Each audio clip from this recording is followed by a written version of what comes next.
The rooms. They're the only other place than the back doors where we see curious light. But unlike the back doors, the rooms make no sense. They have 1,000 doors that are based off an office and also has weird entities that make no sense in the context of where doors takes place. Wait, an office? That's a weird detail for the devs to add. It's almost like they're telling us something about the rooms. It's almost like they're telling us that the rooms were not made by the architects or the god of doors. To explain, let's start off with how we get to the rooms. To get to the rooms, we need the skeleton key that Jeff sells, and we need to unlock a random hidden away barricaded door we find a few doors later. This already raises a lot of questions, but the most prevalent is, how did Jeff get the key? I mean, wouldn't it make more sense to be a reward for a boss fight or for beating a floor? Well, if we look at Jeff's shop, there's actually a few hints on how he got it. The only thing in Jeff's shop that has any relation to the rooms is Bob, who is a human skeleton that has a name tag in the rooms. But why would Bob have a key that locks away the rooms? And also, how did Bob get here in the first place?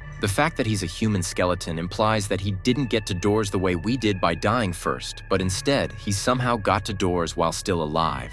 So that raises the question, how did Bob get here? Well, if we look at the rooms where Bob came from, we see the only way to get into or out of the rooms is through a portal that Curious Light makes, which at face value implies that Curious Light let humans into the rooms, but I don't think that's the case. See, the rooms themselves make no sense to exist with the rest of doors. And beyond that, why would Curious Light let humans in just to make sure they lock away the rooms anyways? So this made me look at the end of rooms when we go into the void with a bunch of glowing doors. These doors, unlike the ones we need to get in or out of the rooms, are white, implying that Curious Light did not create them. The fact that when we go through one of these doors we go to the hotel implies that they all go somewhere else, which solves how the humans got to the rooms. But there's one flaw with this. The rooms were clearly not made by the architects or the god of doors because of the way it looks and how the entities are different and weirdly named.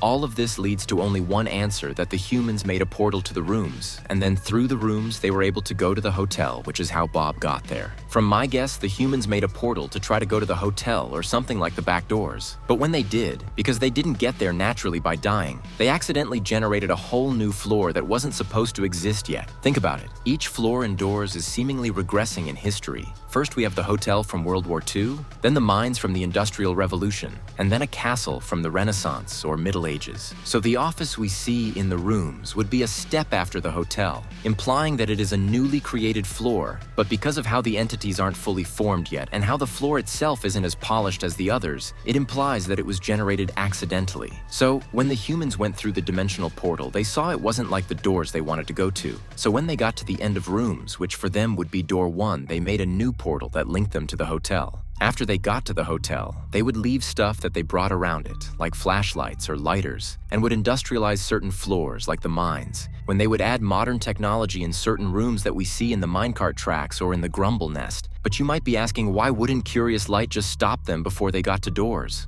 Well, the least likely first explanation is that Curious let them through because he was curious on what they would do. But after a while, he got bored and sealed off the rooms for dead people only. The problem with this is that Curious doesn't care about the humans as we know because of how he interacts with us. If he did just let them pass, he wouldn't show himself like he does to us unless they died, which implies the Three Lights painting wouldn't even have him in it, and definitely not him as the literal star of the painting. And beyond that, how would they even know Mischievous existed to paint her? All of this implies the second explanation, that Curious and the other architects were made by the god of doors to prevent the humans from furthering their expansion into doors. Now, I know this sounds weird, but let's look at the facts. We know the architects are marked Celestials because of the line, "One of the 3 marked Celestials helped you."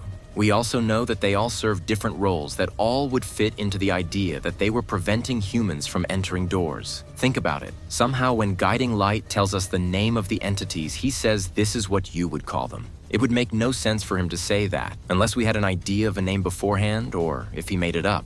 But if he did make it up, then why would he not just give us the real name? Wouldn't that be easier? Past Guiding Light, we have Mischievous, who might just tell us exactly what happened to the humans through her modifiers. If we turn on all modifiers, we see that Guiding Light is no longer present, but instead, it is only Mischievous and Curious. We also know that doors gets extraordinarily hard, and actually can become impossible with enough modifiers on. Now, why would this exist if it was only for a gameplay mechanic? Why would they add an impossible version of the game with one of the 3 archetypes architects if it wasn't supposed to tell us something? And beyond both of these architects, if we look at the three lights painting, which we could assume the humans painted, we see that Curious is the biggest out of the three. This implies that Curious was the most important, which would make sense if he was blocking them from returning to the rooms. What if Curious was made to not be a mediator between the two lights, but instead he was created to prevent humans who were still living to be able to go to doors, which is why he is in the rooms. That would explain why all of the portals have a yellow light around them and aren't just clear or white. If Curious is the one allowing passage, then it would make sense for him to also be able to prevent passage. But you might still be asking, why are the rooms locked behind a skeleton key and the back doors behind a weird gate? Well, here is where the theory gets into even heavier speculation. But with what we have so far, I think I can make a loose timeline on what happened with the humans. From my best guess, the humans constructed a dimensional portal to try to go to limbo or doors for an unknown reason. When they did, they accidentally created the rooms. But after they noticed the rooms were not the doors they thought they would find, they started to explore. They would go through the rooms and find entities that they would have to hide away from, naming them after the numbers of the rooms when they would start, or for them stop appearing. When they got to the end of the rooms, however, they found that there was no other glowing doors that would lead them to doors. So they would construct a new portal that would bring them to the rooms. This portal would go to where we see the skeleton key door in the hotel. After they explored the hotel, they would eventually stumble across the end and would come across a large hole in a room. So they would form an electrical room around the hole and would build an elevator to get down it. When they entered the mines, they would begin to bring technology to it too, in the form of control modules or automatic doors. However, the further they progressed, the more attention they attracted, eventually making the god of doors create 3 celestials to clean up the humans. He would make guiding to guide the humans who entered doors through dying first, so it wouldn't be as hard for them. This would be why we see guiding light in game, but when we turn on modifiers, he's gone.